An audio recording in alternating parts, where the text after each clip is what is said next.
Tänään mulla on testissä yksi markkinoiden halvimmista cruiserisähköpyöristä, eli minkälaisilla speksillä tää on oikein varustettu, entä minkälainen oli tän unboxauskokemus. Mä oon harrastanut sähköpyöriä vuodesta 2014 asti ja viimeiset 5 vuotta mä oon jakanut mun sähköpyöräkokemuksista videoita YouTubeen, joten laitahan sitä kanavaa tilauksia ja tutustu mun kanssa näihin uusiin sähköpyöriin. Ja tässä videossa esittelen teille tän Ridgestar Q20 sähköcruiseripyörän ja näytän ton unboxauskokemuksen. Mä oon tässä jo itse asiassa vähän pidemmän aikaa toivonut tommoista Ridgestar Q20 Pro sähköpyörää testiin, joka olisi siis varustettu tuplamoottoreilla, tupla 48 voltin 20 ampperitunnin akuilla, mutta kun toi Buy Brilliant otti muhun yhteyttä, niin ne ehdotti mulle, että ne lähettäis mulle siitä sähköpyörästä halvemman version, jolla olisi sit hintaa noin 1200 €. Niin mä sit kiinnostuin kyllä siitä, ja tässä siis se olisi sen Pro-version pikkuveli, eli ihan vaan Ridgestar Q20 ilman sitä Prota. Ja tässä hinnassa en nyt oikein ole nähnytkään tämmöisillä spekseillä varustettua sähköpyörää. Ja sitten tosiaan Buy Brilliantin sivuille käy alennuskoodi Manaatti ja sillä saat extra 5% alennusta, joka laskee sitten tämän pyörän hintaa vielä entisestään 60 €. Ja samalla se tuottaa sitten tätä kanavaa. Teho on mikä mut ehti ensimmäisenä ehkä yllätti, kun mä lähdin tällä ajamaan. Nimittäin tää on varustettu 28 ampeerin ohjaimella, mikä löytyy tuolta mikä tää nyt on? Tämmösen kotelon alta.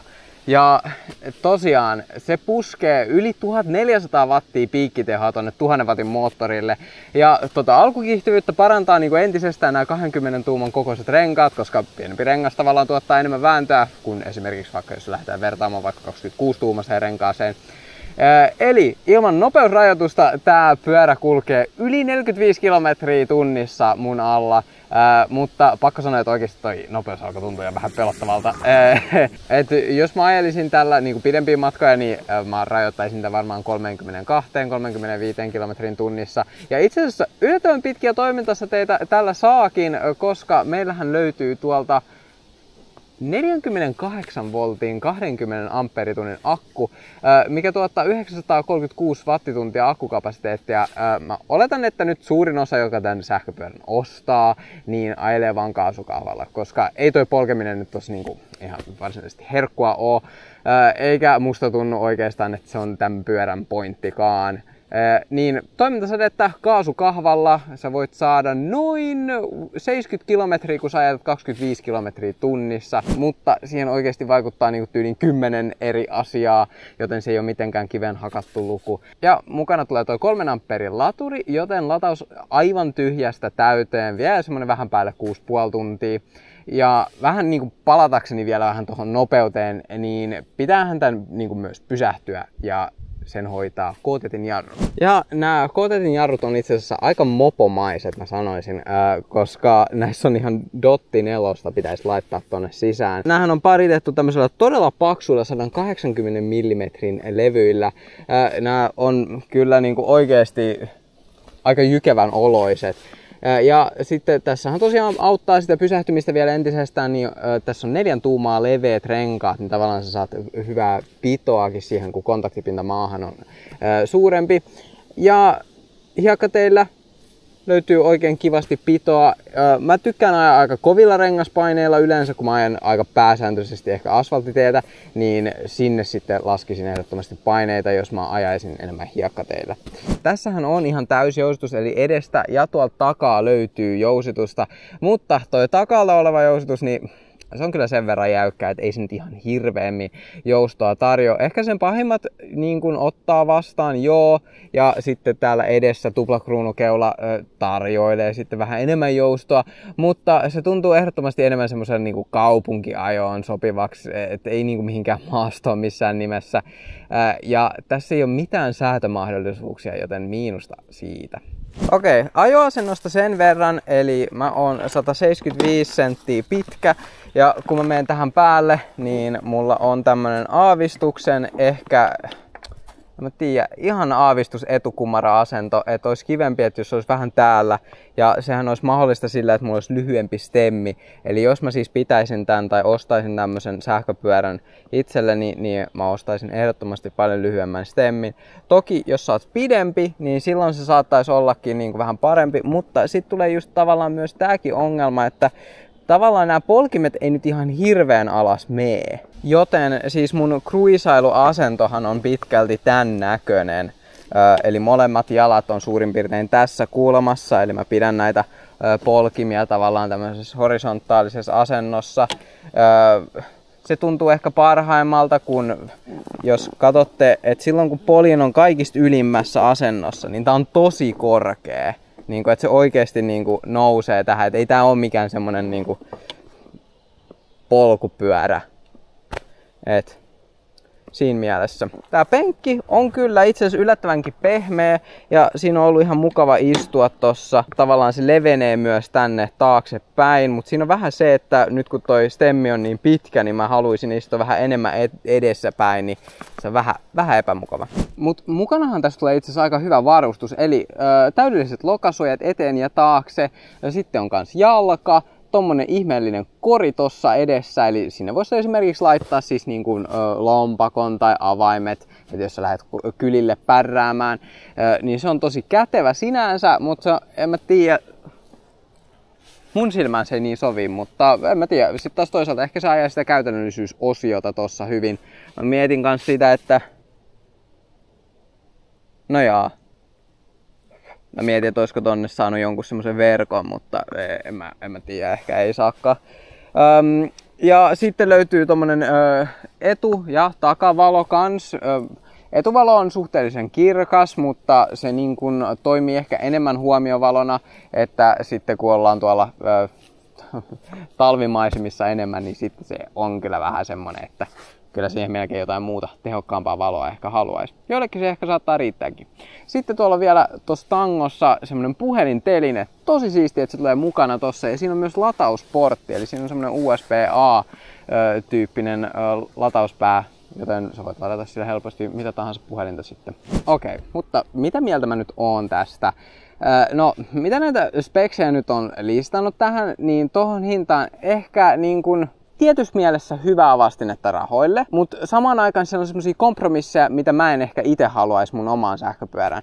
Tuo jousitus on varmaan ehkä semmonen, mihin mä toivoisin nimenomaan ehkä eniten parannuksia, että niinku, ei se parempi jousitus, ei sinänsä niinku maksa ihan hirveästi enempää, mutta toisaalta joo, hinta on 1200 €, niin sitten taas toisaalta jossain vaiheessa se raja kyllä tulee pakosti vastaan, että ei vaan saa sitä. Mut kun otetaan huomioon, että tästä on se Pro-versio, jossa on USD-keulaa säätömahdollisuuksilla, siinä on 2 moottoria, eli tuplatehot myös tähän nähden, ja tupla-akut, eli 2 kertaa pidempää toimintasätettäkin. Ja se maksaa vaan 500 € sit enemmän. Okei, on se prosentuaalisesti niin kuin tavallaan tähän sähköpyörään niin kuin iso hyppy, mutta siinä saa niin paljon enemmän hintaspeksisuhdetta, että joo, hintaisekseen tää tarjoaa paljon, mitä muut ei tässä hintaluokassa tarjoa. Et siinä mielessä, mutta mä itse ehkä harkitsisin nimenomaan tuota Q20 Prota.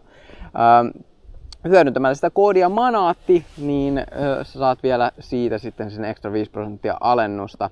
Kiva kompromissi tää on, mutta mä itse taipuisin nimenomaan sinne Pro-puoleen.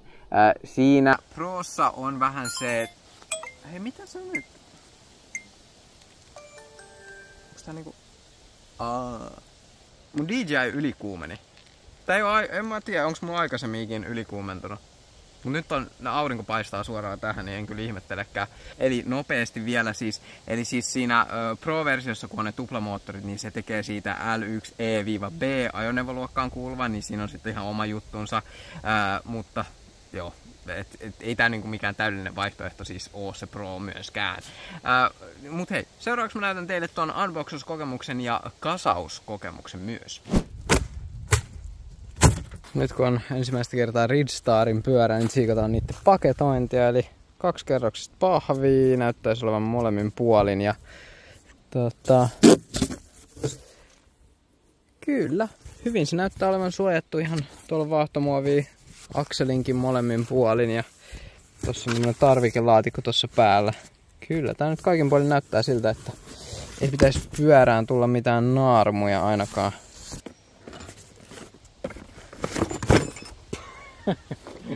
Sisällä tulee työkalut, polkimet, iso etuvalo, manuaali, missä näkyy sitten kasausohjeet. Myös muutama error-koodi löytyy sieltä. Ja kaikki näytön asetukset listattuna tänne. Todella hieno, arvostan hyvin paljon. Ja sitten täällä on 3 ampeerin laturi.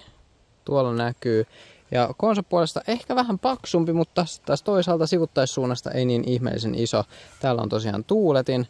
Ja verrattuna mun käteen, niin mulla on 7K:n käsi, eli itse asiassa yllättävänkin kompakti. Ja latauspäänä on XLR-liitin.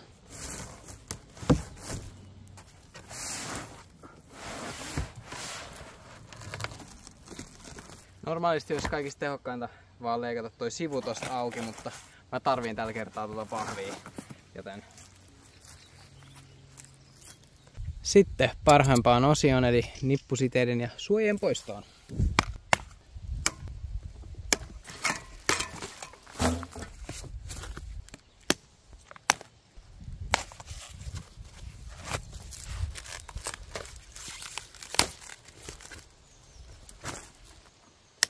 No on kyllä niin monen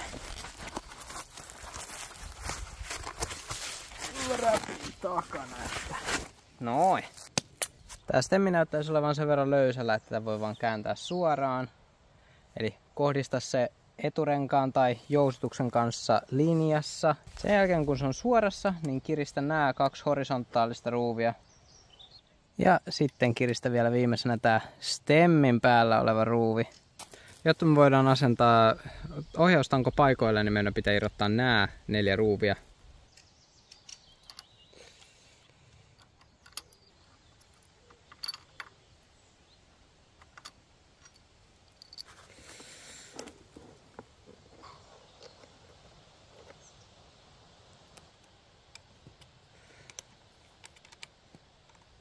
Kiristä 4 ruuvia takaisin tähtimäisessä järjestyksessä, niin se tanko kiristyy tasaisesti siihen kiinni.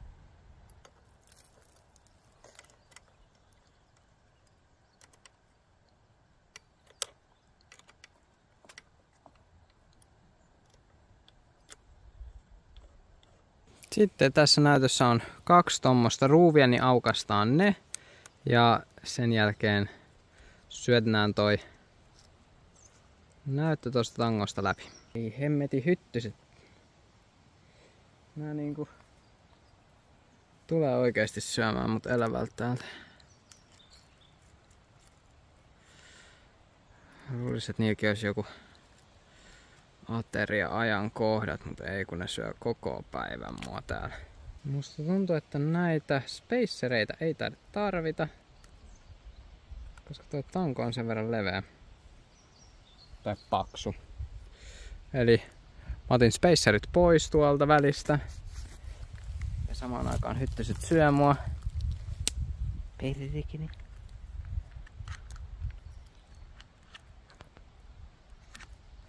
Noin. Ja sitten asetetaan mutteri toiseen päähän ja aletaan ruuvaamaan täältä toisesta. Asetan näytön kulma samalla sopivaksi, mihin itse sen haluatkin sitten. Seuraavaksi me halutaan asentaa rengas paikoilleen, eli käännetään pyörä kyljelleen.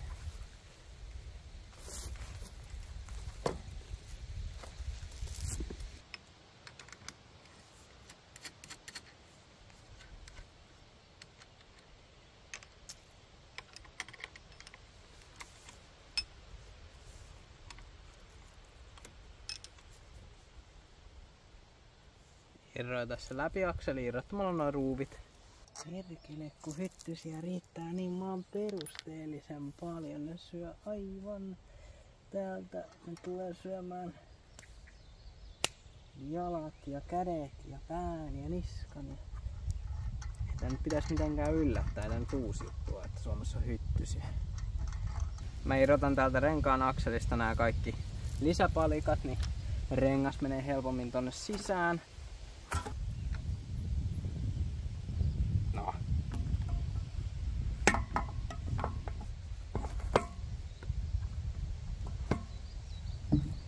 Noin.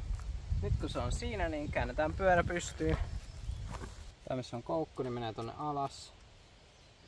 Sitten tää. Ja sama toiselle puolelle. Kiristä ruuvit tällä 15 mm kohdalla. Sitten katso polkimista, tuolla lukee L ja R, eli L tulee tänne vasemmalle ja niin lukee täällä kammessakin.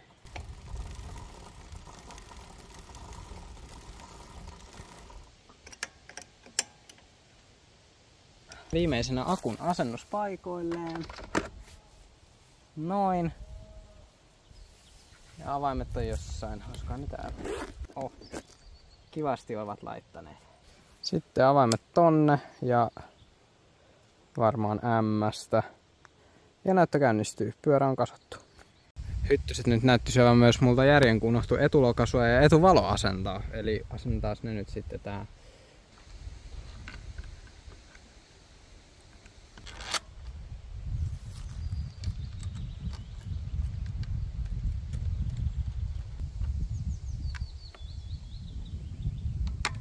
Sitten asennetaan etuvalo paikoilleen. Musta tuntuu, että etuvalon voisi sijoittaa suht korkealle kuitenkin itse asiassa. Koska kun me mietitään, että se tulee niinku tohon noin. Joo. Katso, että johto osoittaa alaspäin, kun asennat tän. Ja mä laitan nyt tän muovisen osan tänne niinku väliin. Tonne noin. Eli näin. Katsotaan sille hyvä kohta sitten. Tarkista sitten pimeällä, että mihin kulmaan toi valo osoittaa, että et sokase vastaan tulijoita. Ja sitten yhdistä valon johto. Tossa näkyy tommoset nuolet. Ja hyttyset edelleen yrittää syödä mua. Noin. Se on siinä. Valmis. Tänne videon loppuun vielä, että jätä kommenttia, jos sulla tuli jotain kysyttävää, mä vastailen siellä erittäin mielelläni. Ja laita kanavaa tilaukseen niin, että missä tulevaa ajokokemusvideota tästä sähköpyörästä. Nähdään siellä. Se on moro.